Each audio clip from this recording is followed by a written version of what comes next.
All right. Because I have a hard out at 1, I'm going to share this screen here with you. So the only thing that's really new is just made sure that you guys could see under each area. Just I make little tweaks here and there, right? And we Yep. didn't get a chance to talk about this, but I did send this to you. That's neither here nor there because we got to get to some design stuff. So once we get into Cool. the design stylescape, I'm going to tell you some of the thinking that we had. I think this probably is the one thing that I think is sacred that we don't touch. I like it. It's simple. It's geometric. The colors are working. I think you made some adjustments to it not that long ago. So I'm like, let's stay with this. Everything else I think we need to explore, including Yeah. the lockup, right? And the typefaces. So I really studied your logo and I was just thinking like, what's there? And I like the fact that there's this bleeding of color. It's prismatic and there's overlap. And depending on how you look at it, because it vibrates a little bit. So I was just playing around with that idea of good vibrations and your friendly tone Right. and thinking about how these ideas resonate and connect with people. And the colors are really saturated and vibrant. So there's that vivid quality to it. We looked at things that are geometric and the triangle themselves remind me of the letter A. So I was just thinking it's really alive and maybe that echoes out. Okay. And having said that, this is the stylescape. Now, at this stage in the game, anything and everything is possible. So there are no feelings to be shared or spared. Whatever it is that you want to say, you can say. And what we're trying to do is synthesize all the things that we know about you and try to bring it into here. So I'm going to start with the person that you see in the frame. So this guy, I was trying to find somebody who's kind of a little offbeat, maybe like your outcast person who's like the art nerd who is misunderstood. And I try to make him a little punk rock by putting some colors over his eyes just to make him a little bit weird. So we Yeah. think like, this is the guy. Like we don't want a corporate looking person because this is who you're speaking to. This is your tribe. And then Right. we found as many variations to this idea of overlapping and echoing and vibrating out the good vibrations to just continue that visual language. We thought about how we take your colors and push them into the photography. If I could, I would art direct him and light him differently than the way he appears. But you can see the girl with the stardust on her face. Yeah. So it's like we want to play around with photography so that whenever you see an image, you guys kind of own that. Now, this is neither new nor original, but it's not necessarily something that's been pulled together cohesively for you and your brand, and especially compared to your competitors. You talked about how the other companies don't have a soul, and you have a soul. So we want to infuse as much of that palette as possible. Okay, so you can see up in the upper right corner the 2016. Even in the way that we treat those lines, like they're cascading waves, but sheets of paper, and there's like shadows to them. We like that. We want to echo other geometric shapes, obviously the cube and the sphere or the circle and the triangle, because there are 3 parts to that. And anything that we can do there as a graphic pattern or motif, we can use throughout. We thought about even living spaces, things that people walk into.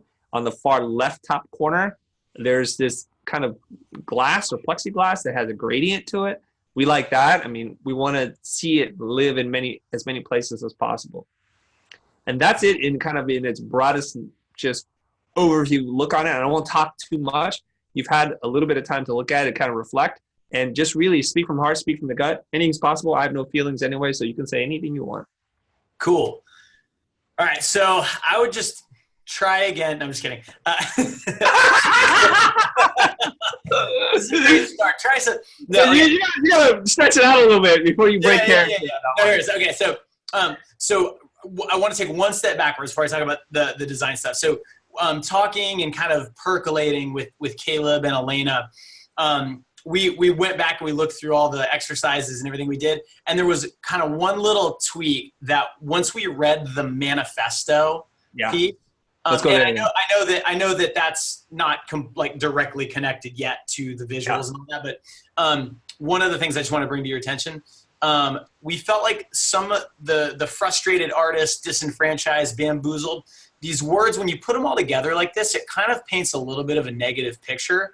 And in context, it stopped feeling like school emotion a little bit. Yeah. Okay. Like, and there's kind of 2 pieces to it. One is that, I don't think that really most of our students feel that. The way I tried to explain it to Caleb and Elena is it's like, if you're the kind of person who like routinely you're like explaining to your wife or your husband about this new plugin and they're telling you to shut up, they don't care. That's who we're like, come to us. Like, we're your people, right? And, you know, in that group, there are people who are frustrated. There are people who are disenfranchised and who pay too much for school. Right. But I'd rather focus a little bit more on what the outcome's going to be for them once they've hung out with us for a little bit. And a little less on the problem. The problem's there. It's real. But rather than put a microscope there, I'd say, all right, so we know this is happening. Here's where we want to get you. And so really that piece started to feel a little bit off. And so we thought, instead of frustrated, the word motivated kind of implies frustrated in a little softer way. But really, that's kind of that's really how it feels from our perspective. Our students are motivated to get better, probably because they're frustrated. And that word bamboozled, I know that was like a shorthand for they pay too much for school and now they don't quite yet have the skills they need. It just felt like we're focusing a little too much on the negative. So I wanted to throw that out at you, just as a slight tweak to the manifesto and some of the language. Okay. Now let's take a look at that beautiful mood board that you guys put together. So I love it. And so I have two thoughts, and I'm curious to hear what Caleb thinks, because I didn't even really pay attention to the like types of people that you put in there. What I was focusing more on is like, as a visual sort of language for school of motion, does this feel like it fits? And I feel like it does, but there's like there's an ingredient missing. And tell me about it. Yeah. So a ton of the work that our students do has that hand-drawn illustrated feel to it. Oh, I see what you're saying. Yeah. Like, this feels so high-end that this is like, it's a good thing to aspire to, but we're also, you know, we're in the weeds. We're doing explainer videos. We're doing, we're doing cute little like GIFs for, MailChimp and stuff like that. And so I felt like we're lacking that illustrated kind of vibe a little bit. But I love this feels like, the kind of posters and things you'd see in like a really high-end design school. It's like it kind of calibrates you to, good colors and composition and things like that. I love all that. It was just that one piece missing. I like that. Yeah. And I know Caleb and Elena agreed. Now, Caleb, I'd love your opinion on this. The subjects in there, the talents, right? You got cool, emo hair guy. For aesthetically challenged people, that's and then you got David Bowie over there. So I feel like okay, let's start with David Bowie. So like that image to me feels a little more like something I'd see in like a fashion magazine or something. I can imagine how like our students might eventually produce something like that and want to have the design language to suggest to their client. I think we really need to shoot a model covered in like silver paint. But in terms of trying to relate to our students, which I think is probably a little bit more important to us. Our students are certainly, some of them are super cool and have neck tattoos and emo hair. But there's also there's a term that I don't know if I've ever said it out loud before, but it just occurred to me, like a blue collar motion designer, right? Like you don't have to be the kind of student, you don't have to be the kind of person that like went to art school and knows how to dress really well. Look at me, you could tell, like I'm just describing myself. You don't have to have hair, Yeah, you don't need things like hair and like right. shirts with buttons on them and stuff like that. I think that I actually really like that image of that person with the glasses and the neck tattoo. I love that. Again, it's like just that extra ingredient of like, but there's also people that, if you looked at them and you said, let me guess what that person does for a living, you would never guess designer, but they are, and they're great at it. They're passionate about it. But they're also just sort of normal people, and they go home and they play Dungeons and Dragons or they watch Netflix. They're not necessarily, like there's not like magazines with Pantone colors like on the table and stuff like that. I'm kind of looking at that. We need a name for that guy. Is that Is that Hans? Is that You know who I based him on? uh, There's a real person. He goes by the name of Scoot. And when I met him many, many years ago, he was an aspiring actor just starring in like low rent commercials. And we cast him for a couple different things for a McDonald's commercial. He comes with the nerdy glasses, the short buttoned up shirt, like he doesn't know how to dress, but it's like this very Silver Lake nerd look. And he's gone on to star in Justice League or Batman, whatever, Batman versus Superman. He's the criminal who blows up the courtroom. You know that? That kills everybody. I know exactly what you're talking about. His name is Scoot, and he's kind of like a cool nerd, like high waisted pants, a little bit corduroy with a white shirt, but he has a little bit of that like I'm doing this on purpose vibe. I couldn't see him obviously, so I described him to my designer, and she found me the closest proxy. This guy's almost too cool. Like he's a little too edge, right? But I wanted a nerdy person, but cool nerd. Like you remember those Altoid print ads before, like Curiously Strong? Yep.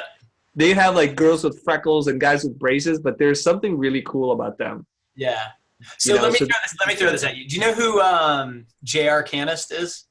No. So Jorge Estrada, he's one of the best After Effects animators in the world. And if you met him, he's the most down-to-earth, unassuming person. Like he if you met him, you would have no idea what he does for a living. You'd just be like, that is the nicest person I've ever met. And, you know, he lives in Vancouver. He wears like flannel shirts and jeans, and, you know, he's really like all about his family and stuff like that. And he's one of the best artists in our industry. You'd never know it by looking at him. That Scoot person right there, like, oh, that guy must be a designer, right? So I'm just, so I think like, and that's cool, and I like that. Yeah. It's again like I'd sprinkle in a little bit more of the, you know, the blue collar person. Yeah. The okay. you know, our students who are in you know, in Arkansas or something like that, and maybe they still like dress like that and have neck tattoos and emo hair, but maybe they don't. Maybe they wear, you know, like Old Navy t-shirts and you know, and flip flops. So yeah, I think so I think that like this direction feels like it's like high end, and if it was like 10 to 15% like back towards, you know, back towards the ground, a little bit more relatable. Yeah, a little bit more relatable. Yeah. Okay, I got it. Yeah, but I wanted to throw it to Caleb too, because Caleb, chime in here. The actual people in those images, I hadn't thought about it until I just, you know, brain dumped on you. I think the biggest thing that I see here that is missing is really that humorous tone that School of Motion has with everything. If this feels very sleek, very refined, and while that, like, there are some organic waves, like in that one image, I really do think that there's a quirky quality about School of Motion that I'm not exactly seeing in its work here. Now, how do you see that taking shape? Because I'm trying to get the palette right, and then it's going to be dialed into specific images and copy eventually with you guys, right? Mm-hmm. So how has it manifested itself in some kind of visual way, Caleb? Yeah, so currently on the site, it kind of manifests itself through, we have like hand-drawn illustrations with like silly little characters holding like Wacom pins and things like that. And so, you know, practically, I'm sure there's a lot of different, like, just silly design elements that you could use to get that across. Yeah. Got it. Okay. Yeah. I'm trying to think of an example. Like if you look at, like, let me see if their branding is kind of the same.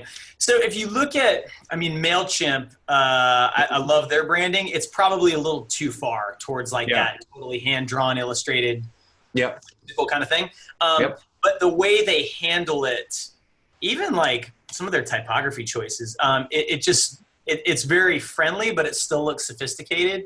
So if MailChimp is here and this current like sort of style explorations here, I think School of Motion's like closer to what you've done here, which pull it back down a little bit. And I think to answer your question, the way I would see it is by introducing some of the illustrated look. You know, we use a lot of like iconography like throughout our site, like, you know, all of our sales pages have a little icon sort of as shorthand for like, this is what you'll learn. You're going to learn, you know, workflow tips, and it might be, I don't know, like a picture of like a toolbox with tools hanging out of it or something. So it's not like we're trying to be funny. It's Right. just kind of like not taking ourselves too seriously. So I think, but at the same time, I mean, like our design boot camp class, this is the kind of work the students are making. It looks like this. So I know it's kind of tricky because we have so many different, like our voice is kind of different depending on where you get it. Hey, if it were easy, anybody could do it. It's threading the needle. We're here to thread the needle with you. Just gone to pentagram if we wanted. I'm kidding, by the way. Just for the record. Yeah, Michael, no disrespect. We're just saying. All right. Anyways, okay, I get it. I think we went too chic. We need to go a little geek. So maybe your thing is geek chic, and we got to put in like maybe people have bad hair or no hair at all, or maybe somebody who is a little throw one beard in there at least, for God's sakes. Not LA fit, So, okay. And then I think, and you're right, and now that as soon as you mentioned it, it's also like a lightning rod in my head. It's like, boom, we didn't include illustration and icons in here. We should have, and that would really kind of tell the story. I can see some squiggly line animation, and I know it's very on trend right now to do cell animation because it's the one thing the machines can't do. It's one way to ensure that you have a job. And as I'm in the School of Motion group, I see people posting a lot of cell or kind of that animated look where you're doing the overshoot and anticipation. Mm-hmm. We need to put some of that in there. So the casting call, we'll get this right. We'll add in illustrations. And I think we'll add in a little sense of humor to this just to kind of be a springboard so that you guys can feel good about it. So I think you saying somewhere between 10 to 15% back to more relatable is something good for me to work with, because I don't want to overcompensate and come back and it's like, wait. This is too DIY. What happened here? Right. It's not aspirational anymore.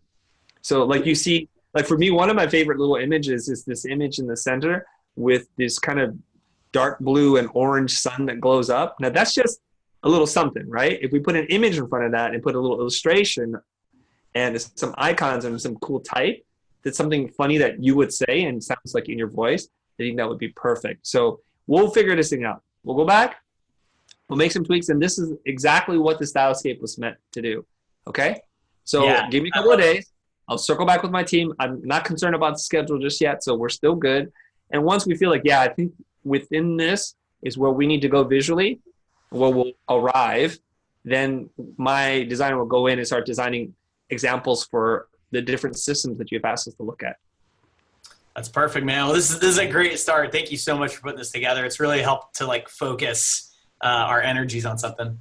Mm-hmm. Now, we probably need to go back and revisit those words that we chose to describe who we champion.